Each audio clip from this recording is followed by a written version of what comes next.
got started this week, and it's pretty awesome to me because it's exactly what I want to be talking about. In the song right before you had me come out here, and I came out here inside out. Those two things to me are the truth of our life. It is the way we live. For me, I call this conference and the idea of this conference, a new kind of Christian. And we kind of talked about that, what a new kind of Christian is, and I'm going to talk about that now. But a new kind of Christian really isn't a Christian that's new at all, actually. Really it's a return. It's a return to something sacred. It's a return to something that was original. It's a return to the way that Jesus asked us to live our lives.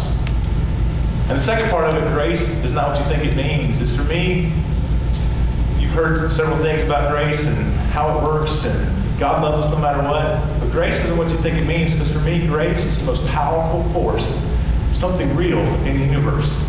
Grace is not, well, I'm glad I get to heaven, I say this prayer and it's great. That's true.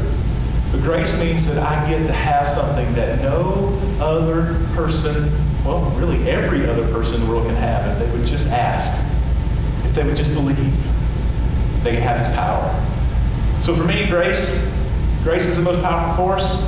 And it gives us a way to live a spiritual life because God lives in us. And we don't live a spiritual life because it pleases God. You heard Matt talk about that. We don't live a spiritual life because it's right, it's wrong, and it's going to make God happy. And if I do the right things over here, make God happy. And if I do the wrong things over here, well, I guess God's mad at me today. We live a spiritual life because it's the best way to live.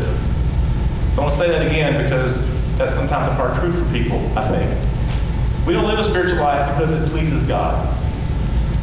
God's been pleased. Jesus Christ came. He suffered. He died on a cross. He paid for sin. God is pleased. There's nothing more you and I can do to please God.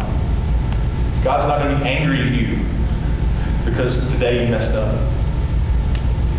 We live a spiritual life because it's the best way to live. And Jesus came to make sure that we could live that kind of life. A life that is the best way to live.